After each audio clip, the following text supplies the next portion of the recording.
Hi guys. तो आज का जो वीडियो का टॉपिक है वो है ईयर इन्फेक्शन।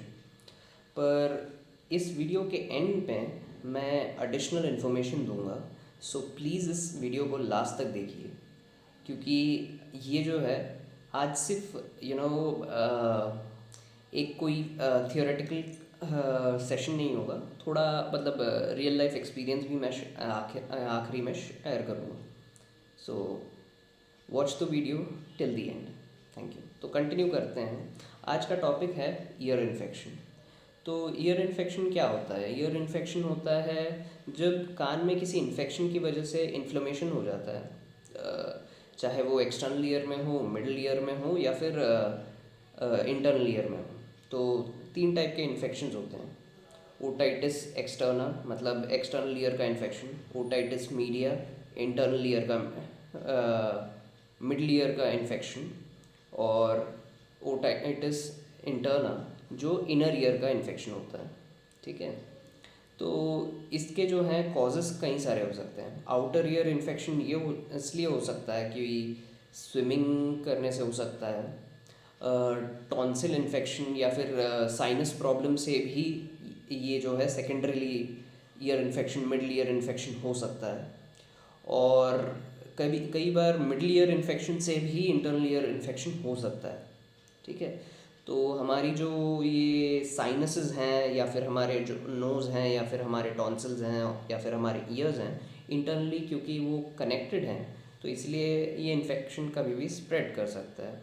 तो इसके प्रिवेंशंस क्या हो सकते हैं? क्योंकि ठंड का मौसम चल रहा है, तो फिर आपको ये कोशिश करना है कि आपको कोल्ड और जैसे इन्फेक्शंस जैसे कॉमन कोल्ड या फिर राइनाइटिस या फिर टॉन्सिलाइटिस ऐसे प्रॉब्लम्स हों, तो आप प्रिकॉशंस लें और उसकी मतलब इनिशियल स्टेजेस पे ही ट्रीटमेंट लें। आपको सेकंड हैंड स्मोक अवॉइड करना है। कोई आपके सामने स्मोक कर रहा है तो आप प्लीज़ थोड़ा सा हट जाइए, चाहे वो आपका फैमिली मेम्बर क्यों ना हो या फिर कोई जिगरी दोस्त क्यों ना हो। हेल्थ इज़ नो वे कॉम्प्रोमाइजेबल। तो और उसके बाद अगर बच्चों की बात करते हैं, तो जो ब्रेस्ट फेड बच्चे हैं वो कंपैरेटिवली ज़्यादा हेल्दियर रहते हैं, ऐसे इन्फेक्शन से प्रिवेंटेड रहते हैं। और ब्रेस्ट फेड चिल्ड्रंस को पानी भी पिलाने की ज़रूरत नहीं होती है। ठीक है। Coming to the second part of the video, homeopathic treatments. इसके आप कई रेमेडीज़ ऐसा चूज़ कर सकते हैं, जैसे ammonium mur, baryta mur, kali bichrome, merc sol, hepar sulphur, silicea, causticum, बहुत सारे। और अब तक जिन्होंने ये वीडियो देखा है उनके लिए ये एडिशनल इन्फॉर्मेशन।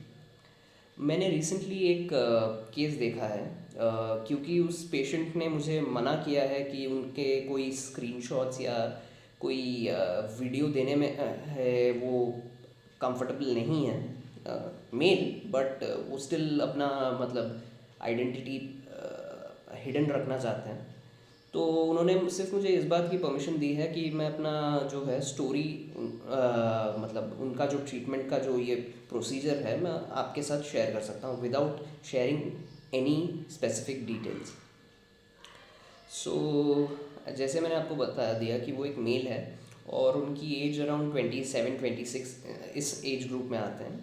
यंग मैन जो बाय प्रोफेशन सॉफ्टवेयर प्रोफेशनल है। तो वो मेरे पास आए थे।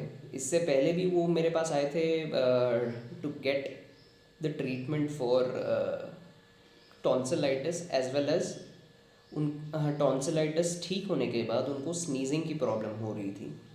तो ये ट्रीट करवाने के बाद उनको शायद मेरे ट्रीटमेंट मतलब प्रोसीजर पे थोड़ा कॉन्फिडेंस आया, तो उन्होंने मुझे ये सेकंड मतलब फॉलोअप के टाइम पे आए थे।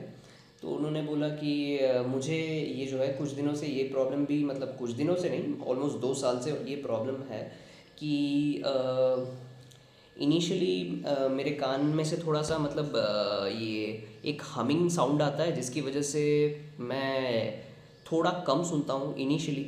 और उसके बाद मैंने ईएनटी स्पेशलिस्ट को दिखाया था, तो उन्होंने कुछ एंटीबायोटिक्स और ईयर ड्रॉप्स प्रेस्क्राइब किए थे। जब मैं वो ईयर ड्रॉप्स लेता हूँ तो